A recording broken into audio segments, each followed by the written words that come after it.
का जो नहीं था अशरफ अली, उसने हमारे कानपुर के सैनिक पे AK-47 लगा दी। बोल मुल्तान जिंदाबाद, उसने डर के मारे का मुल्तान जिंदाबाद।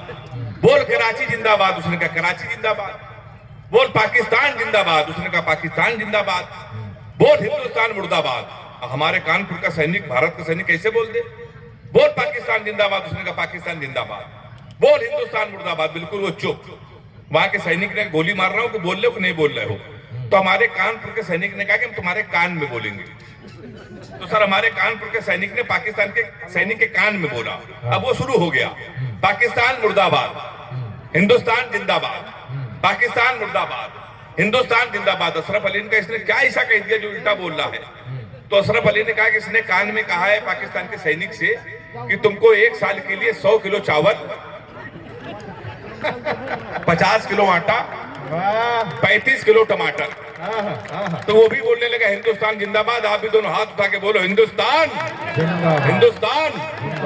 ये सर हमारा हिंदुस्तान है। बड़ी लोग तुलना करते हैं, तुम्हारे यहाँ के लोग ऐसे, हरियाणा के लोग स्वर्ण पदक जीतते हैं, पंजाब के लोग स्वर्ण पदक जीतते हैं, तुम्हारे उत्तर प्रदेश के लोग कितने नकारा हैं। तो सर में बहुत खराब लगा। हमने कहा ऐसा नहीं है। हमारे उत्तर प्रदेश के बच्चों में, हरियाणा के बच्चों में, पंजाब के बच्चों में जमीन आसमान का अंतर है। हरियाणा का बच्चा सुबह 4 बजे जगता है, सबसे पहले जाता है जिम, 4-5 घंटे जिम करता है, मॉर्निंग वॉक करता है, हिंदुस्तान अखबार पढ़ता है, फिर वो सो जाता है। शाम को 6 बजे फिर वो सो के उठता, फिर वो जिम जाता है, 2-4 घंटे वॉक करके वो सो जाता है। हमारे उत्तर प्रदेश के लड़के सुबह 9:30 बजे सो के उठते हैं, वो भी तब जब उनका बाप उनको लतियाता है। सबसे पहले वो जाता है घर के नजदीक पुलिस चौकी, दरोगा जी के साथ एक सेल्फी लेता है, फेसबुक पे पोस्ट करता है, नए चौकी इंचार्ज रामकिशोर कनौजिया भाई साहब का सानिध्य प्राप्त हुआ। फिर वो आके सो जाता है। शाम को 7-8 लड़कों के साथ जो बियर की बोतल खोलता है, उसी दरोगा को प्रेशर में लेने के लिए स्पीकर खोल के फोन करता है, दरोगा जी नमस्कार, पहचाना? अब दरोगा जी समझते गुरु समय तो उसके मुंह न लगो, उस समय तो उसकी लगी हुई है। दरोगा उसका फोन काट देता है। वही दरोगा जी 12 बजे मारते मारते थाने लेके आते हैं, अपनी सेल्फी डालते हैं दरोगा जी, गुड्डू भैया 100 ग्राम चरस साथ धरे गए। फिर गुड्डू भैया की होते रात भर कुटाई। 3 दिन बाद मंत्री जी उसकी पैरवी करते, फिर वो छोड़ के आते हैं। शहर का सबसे बड़ा भंडारा करवाते हैं, भंडारे में गोली न, अगर पूरी न मिले तो गोली चलवाते हैं। उसके बाद फीता काटते, तो हम लोग फीता काटने के लिए हैं, इसलिए हमारे नेताओं के लिए भी आप जोरदार ताली बजा सकते हैं। ये सर हमारा उत्तर प्रदेश है। सही बता रहा हूँ आपको। देखिए हमारे IG साहब मुस्कुरा रहे हैं। बड़ा अधिकारी बनना बहुत मुश्किल है और बड़ी तपस्या है। तो हमने कानपुर में अपना खुद का थाना खोल लिया। फिर हमको SP साहब ने असली थाना दिखाया। फिर हम इतना कूटे गए कि हम कवि ही बन गए। पर मंत्री जी आपको एक बात बता दूं, थाना नाम हमारे कानपुर ने दिया थाना। हमारे यहाँ पुलिस वालों को किसी से कुछ कबूल करवाना होता तो एक आदमी को पकड़ के लेते आते हैं, दूसरा आदमी खंबा पकड़वाता है, दरोगा जी लठ चलाते हैं, पूछते हैं तू उस घटना में था? मुंडी हिला के कहता ना था, ना था, ना, वहीं से थाना नाम आया है। तो हमारे कानपुर के लिए जोरदार तालियां बजा सकते हैं। तो हमारा पैसा बहुत अच्छा है। सबीना दी भी आ गई। नहीं, सबीना जी आने वाली है। शालिनी जी ने संचालन बहुत अच्छा किया। एक बार जरा मैडम के लिए तालियां जरा जोरदार बजा दीजिए, बड़ी मेहनत उन्होंने करी। अभी आएंगी सबीना जी, प्यार मोहब्बत की बातें करेंगी। श्रृंगार के देश की सबसे बड़ी कवि हैं। मंत्री जी की फरमाइश पे आई हैं, ये भी हम लोगों को पता चला है। मंत्री जी ने एक ही फरमाइश की थी कि श्रृंगार की सबसे बड़ी कवित्री इस मंच पर होनी चाहिए। मुझसे बिल्कुल भी आशा मत रखिए सर, मैंने प्यार मोहब्बत पर कोई कविता नहीं लिखी और एक भी प्रेमिका नहीं है।